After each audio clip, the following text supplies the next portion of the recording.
GMR Shopping Mall grand opening on 10th September in Miapur.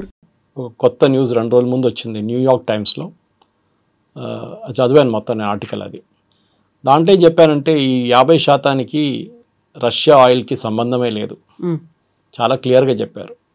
ఎందుకంటే ప్రధానమంత్రి గారు కెనడాకి వెళ్ళినప్పుడు అక్కడ మీటింగ్లో G7 మీటింగ్లో ఉన్నప్పుడు ట్రంప్ ఒకరోజు ముందు వచ్చేసారు, మీకు గుర్తుంటుంది. అవును, నేను అక్కడ ప్రాబ్లం ఉంది యూక్రెయిన్లో, నేను చూడడానికి వెళ్తున్నాను అని చెప్పేసి వాషింగ్టన్కి వచ్చేసారు.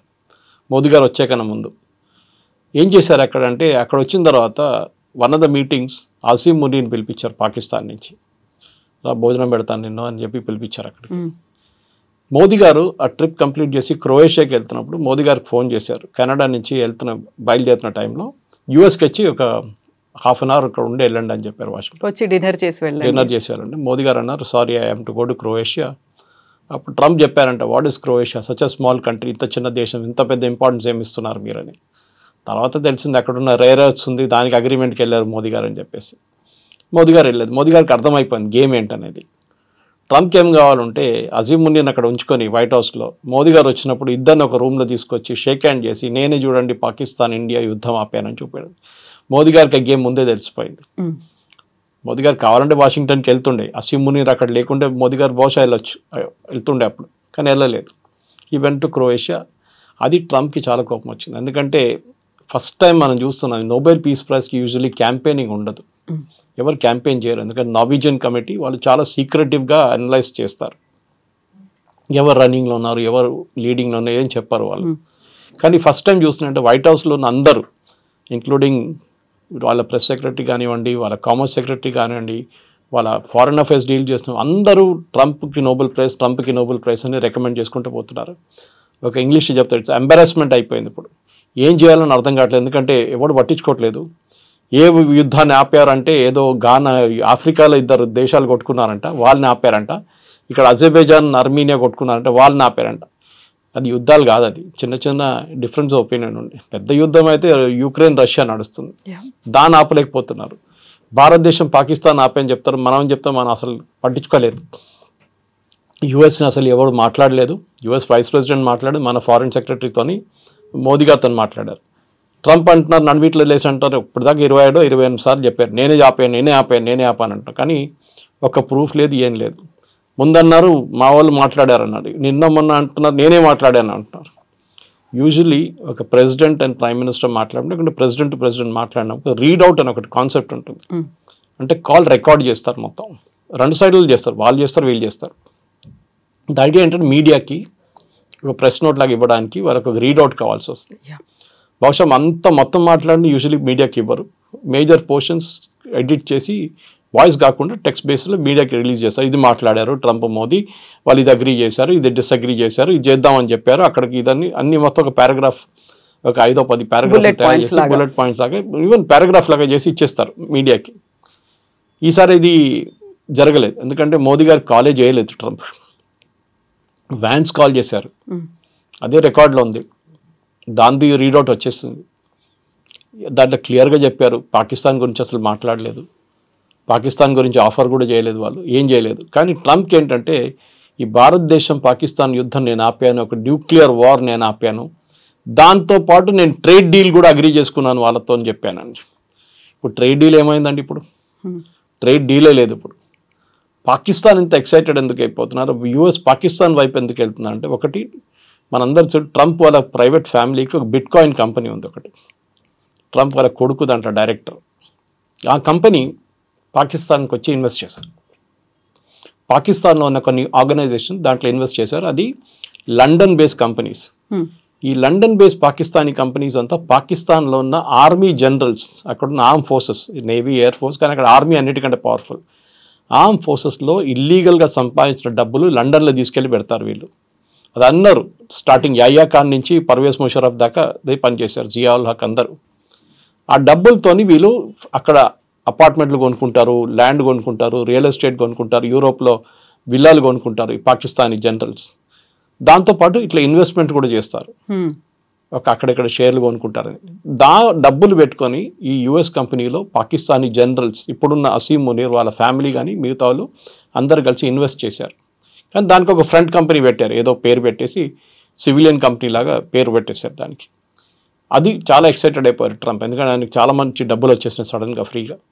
అది కాకుండా బలూచిస్తాన్ వైపు ఉన్నప్పుడు ఖైబర్ పఖ్తూన్ఖ్వా దగ్గర రేర్ ఎర్త్స్ ఉన్నాయి చాలా మటుకు. దాంట్లో టంగ్స్టన్ ఎక్కువ, అక్కడ పెలేడియం ఉందని చెప్తున్నారు కానీ తెలియదు. టంగ్స్టన్ డెఫినెట్గా ఉంది అక్కడ ఏరియాలో, లిథియం కూడా ఉండొచ్చు అని చెప్తున్నారు. ఇది ట్రంప్కి కావాలి, ఎందుకంటే రేర్ ఎర్త్స్ చాలా పెద్ద కాన్సెప్ట్ అయిపోయింది. ఇప్పుడు కార్ల నుంచి మీరు ఏదైనా తీసుకోండి, దాంట్లో మ్యాగ్నెట్స్ కానీ మిగతా రేర్ ఎర్త్స్ యూజ్ చేయడంలో, చిప్స్లో తయారు చేయడంలో చాలా మటుకు రేర్ ఎర్త్స్ పనికి వస్తుంది. సో ట్రంప్ దాంట్లో ఇంట్రెస్టెడ్ అయిపోయారు. సో పాకిస్తాన్ వైపు నుంచి వాళ్ళు ఫ్రీగా ఇచ్చుకుంటూ వెళ్ళిపోతున్నారు, మనం ఏమి ఇవ్వట్లేదు.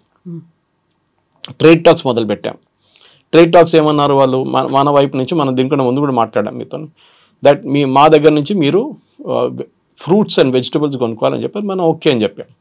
అది కాకుండా మా దగ్గర ఫార్మింగ్ ప్రోడక్ట్స్ కొనవి కొనాలని చెప్పి, బియ్యం కానివ్వండి, గోధుమలు కానివ్వండి, మిగతా జవార్ కానివ్వండి, డైరీ ప్రోడక్ట్స్ కూడా కొనాలన్నా మేము కాదని చెప్పాం. ఎందుకంటే ఒకటి, జెనెటికలీ మాడిఫైడ్ క్రాప్స్ మనం యాక్సెప్ట్ చేయం మన దేశంలో, చాలా పెద్ద ప్రాబ్లం ఉంది మన దగ్గర. డైరీ ప్రొడక్ట్స్ ఎందుకు వాడమంటే డైరీలో యూజ్ చేస్తున్న ఫీడ్, అంటే అక్కడున్న ఆవులకి ఇస్తున్న ఫీడ్, అది ఆవులనే ఇస్తారు, మీట్ యూజ్ చేస్తారు వాళ్ళు. ఆలోచించండి, నాన్ వెజ్ ఫీడ్ ఇస్తారు వాళ్ళు. ఇదొకటి. ఇట్లాంటి పరిస్థితుల్లో మనం మన దగ్గర యుఎస్ నుంచి ఎందుకు కొనుక్కోవాలి? మనం మిగతా ప్రోడక్ట్స్ మనకు అబ్జెక్షన్ లేదు, అంత పెద్ద ప్రాబ్లం ఏం లేదు. ఇప్పుడు హార్లీ డేవిడ్సన్లో మీరు 50% డ్యూటీ పెట్టినా, 500% డ్యూటీ పెట్టినా, డెఫినెట్ ఈ హార్లీ డేవిడ్సన్ నడిపించాడు ఎట్లయినా నడిపించుకుంటాడు, బండి కొనుక్కుంటాడు, ఎందుకంటే అది చాలా రిచ్ ఫెలో, వాడికి ప్రాబ్లం లేదన్నమాట. సో ఈ ఒక ఇష్యూలో వచ్చినప్పుడు మీరు ఏం చూస్తున్నారంటే, స్పెసిఫిక్గా ఈ ట్రంప్కి చెప్పిన ఒక కాన్సెప్ట్ ప్రకారం ట్రంప్ ఏమంటున్నారంటే, నాకు జీరో యాక్సెస్ కావాలి. ఇప్పుడు మొన్న యుఎస్ సుప్రీంకోర్టు ఒక కేసు ఒకటి వెళ్ళింది అపీల్స్ కోర్ట్ నుంచి, మీరు వినుంటారు, 6-4 జడ్జ్మెంట్లో ట్రంప్కి ఏం చెప్పారంటే, you cannot give this rules, you cannot make rules like this. ఇది టారిఫ్ గురించి, దాని పవర్స్ కాంగ్రెస్ దగ్గరే ఉందని చెప్పారు. సో కొట్టిపడేస్తారు, కానీ ఒక రిలీఫ్ ఇచ్చారు, October 1st వీక్ దాకా మీరు అపీల్ చేయొచ్చు సుప్రీంకోర్టులో అని చెప్పేసి. అక్కడ నడుస్తుంది ఆ కేసు ఒకటి. కానీ మెయిన్గా ట్రంప్కి ప్రాబ్లం ఎక్కడ వస్తుందంటే, మోదీతోని ఈ ఆయిల్ కాదు, ఆయిల్ అని మాట్లాడుకుంటున్నాం కానీ oil is not the major issue. Oil ఒక ఇష్యూనే, కానీ రష్యన్ ఆయిల్ మనం ఏం చేస్తున్నాం, మన రష్యా దగ్గర నుంచి ఎందుకు కొన్నాం, ఇది మన హిస్టరీకి వెళ్ళాల్సి వస్తుంది. 2 సంవత్సరాల ముందు యుద్ధం మొదలైనప్పుడు ఆయిల్ $120 ఒక బ్యారెల్కి వెళ్ళిపోయింది. 70లో ఉంటుంది యూజువల్లీ యావరేజ్, 70, 72, 73, 120కి వెళ్ళిపోయింది. అప్పుడు బైడెన్ ఫుల్ పరేషాన్ అయిపోయామన్నారంటే, ఫోన్ చేసి మోదీకి, మీరు రష్యన్ ఆయిల్ కొనుక్కోండి, అది రీఫైన్ చేసి లోకంలో ఎక్కడైనా మీరు అమ్ముకోండి అని చెప్పారు. సో మన దగ్గర ఉన్న ప్రైవేట్ కంపెనీస్ కానీ, అది రిలయన్స్ ఉండొచ్చు, నయారా ఉండొచ్చు, అది కాకుండా మన పబ్లిక్ సెక్టర్ యూనిట్స్ ఉండొచ్చు, IOCL, HPCL, వీళ్ళు ఏం చేశారంటే మొత్తం రష్యా నుంచి $40 కొనుక్కున్నారు ఆయిల్, క్రూడ్ ఆయిల్. దాన్ని రీఫైన్ చేసి డీజిల్ కానీ పెట్రోల్ కానీ మనం ఈవెన్ యూఎస్కి అమ్మాం మనం. ఇప్పుడు చూడండి, మన వచ్చిన రిపోర్ట్లు ఏమంటున్నారంటే, యుక్రెయిన్లో బిగ్గెస్ట్ డీజిల్ సప్లయర్ భారతదేశం అంట ఇప్పుడు. ఓకే, ఇక్కడ నుంచి అటు వెళ్తోంది అది. మన రష్యా నుంచి కొని రీఫైన్ చేసి యుక్రెయిన్కి ఇస్తున్నాం. అండ్ యుఎస్ ఏమంటున్నారు, భారతదేశమే దీనికి రీజన్, యుక్రెయిన్ రష్యా యుద్ధానికి కారణం మోదీ అంటున్నారు. మోదీ ఎక్కడ వచ్చారు, చైనా వెనకనే ఎక్కువ ఆయిల్ కొన్నారు కదా, చైనా మీద ఎందుకు పెట్టలేదు ఆంక్షలు మీరు? ఎందుకంటే చైనా మీకు చాలా క్రూషియల్ సప్లయర్. మీకు నట్టు బోల్ట్ కావాలంటే చైనాని తెప్పించుకోవాలి, మీరు లోకల్గా ప్రొడ్యూస్ చేయలేరు, మీకు కాస్ట్ చాలా ఎక్కువ అయిపోతుంది. చైనాని ఏం పెట్టట్లేదు, ఫస్ట్ 15 days అన్నారు, తర్వాత 90 days అన్నారు, మనతో అన్ని పోస్ట్పోన్ చేశారు. కానీ మన మీద 50% పెట్టారు. సరే పెట్టారు సార్, మనకు ప్రాబ్లం లేదు, మనం డీల్ చేసుకుంటున్నాం, కొత్త డీల్. దానికే మనం చూసాం, మోదీ గారు ఫస్ట్ జపాన్కి వెళ్ళారు. జపాన్లో వెళ్ళి మోదీ గారు ప్రైమ్ మినిస్టర్ని కలిశారు, మాట్లాడుకున్నారు, బుల్లెట్ ట్రైన్లో ట్రావెల్ చేశారు, 8 బుల్లెట్ ట్రైన్కి అగ్రిమెంట్ సైన్ చేసుకున్నారు.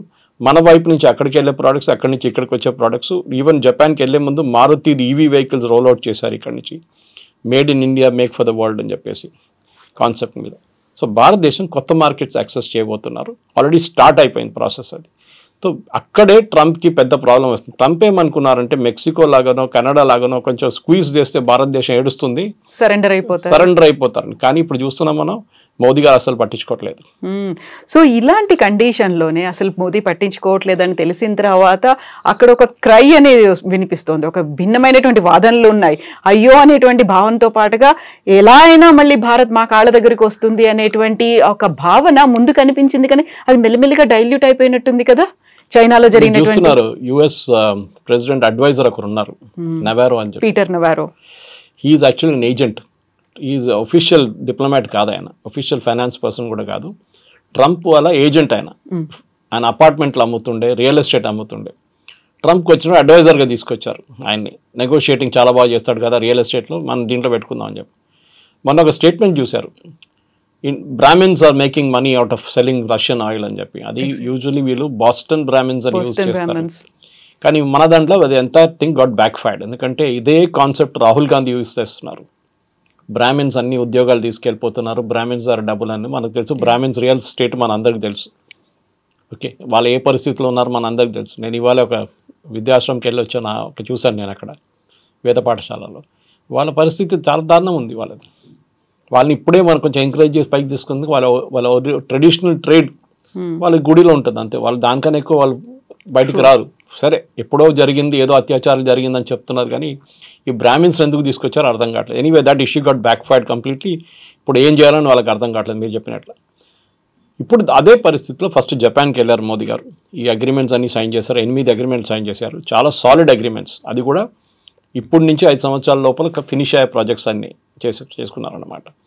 జపాన్ దగ్గర మనం తీసుకోవాల్సింది టెక్నాలజీ. వాళ్ళకి చాలా అడ్వాన్స్గా టెక్నాలజీ వాళ్ళ దగ్గర కొంచెం స్ట్రాంగ్ పాయింట్.